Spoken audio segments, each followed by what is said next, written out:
Shalom Bapak Ibu, senang hari ini saya bisa menyapa Anda. Firman Tuhan yang akan saya sampaikan, saya beri tema selingkuh itu bukan indah. Maleakhi pasal yang kedua, ayat yang ke-14 sampai 16. Dan kamu bertanya, oleh karena apa? Oleh sebab Tuhan telah menjadi saksi antara engkau dan istri masa mudamu, yang kepadanya engkau telah tidak setia, padahal dialah teman sekutumu dan istri seperjanjianmu. Bukankah Allah yang esa menjadikan mereka daging dan roh? Dan apakah yang dikehendaki kesatuan itu? Keturunan ilahi.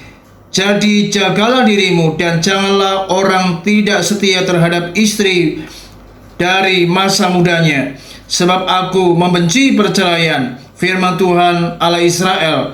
Juga orang yang menutupi pakaiannya dengan kekerasan, firman Tuhan semesta alam. Maka jagalah dirimu dan janganlah berkhianat. Saudara, berbicara tentang perselingkuhan tidak hanya terjadi di abad ke-21, terjadi di zaman ini, saudara. Ternyata di zaman dahulu kala sudah terjadi apa yang namanya pengkhianatan. Adanya orang-orang yang tidak setia terhadap istri mereka, dan mereka melakukan pengkhianatan, dan mereka melakukan perselingkuhan.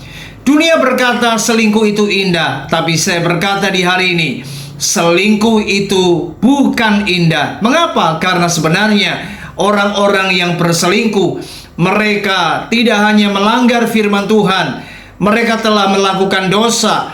Mereka telah melanggar apa yang tidak diperkenan oleh Allah. Dan ternyata perselingkuhan itu menyebabkan ada beberapa hal yang tanpa mereka sadari. Yang pertama, mari kita lihat Amsal pasal yang ke-6 ayat 29. Firman Tuhan berkata, demikianlah juga orang yang menghampiri istri sesamanya, tiada seorang pun yang menjamahnya luput dari hukuman. Yang pertama, orang-orang yang berselingkuh, maka suatu kala mereka akan mendapatkan hukuman. Anda jangan berpikir orang-orang yang hidup di dalam perselingkuhan mereka terbebas dari apa yang namanya penghukuman. Bahkan di dalam ayat yang lain dikatakan mereka akan dihakimi oleh Tuhan. Yang kedua, kita melihat ayat 32 sampai 33.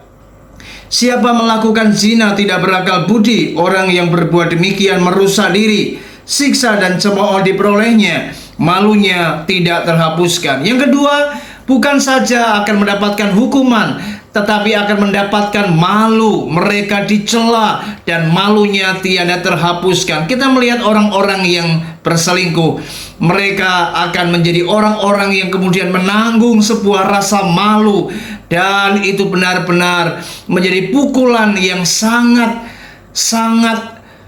benar-benar membuat mereka tidak bisa berkata apa-apa, karena mereka ternyata kedapatan melakukan zina, dan itu akan membuat mereka mengalami rasa malu yang luar biasa. Saudara, yang ketiga, ternyata orang-orang yang melakukan perzinahan atau perselingkuhan, maka itu akan membawa kutuk di dalam keluarga. Oleh sebab itu, mari di hari ini belajarlah setia dengan istrimu, belajarlah setia dengan suamimu. Jangan pernah melakukan perselingkuhan, karena selingkuh itu bukan indah, tetapi akan membawa malapetaka, membawa penghukuman, membawa kehancuran, bahkan akan membawa kutuk bagi kehidupan keluargamu. Kiranya renungan ini membawa kita untuk semakin hidup dalam takut akan Tuhan. Dan ingat, siapapun Anda yang hari ini berselingkuh, bertobatlah. Tuhan Yesus memberkati kita semua. Shalom.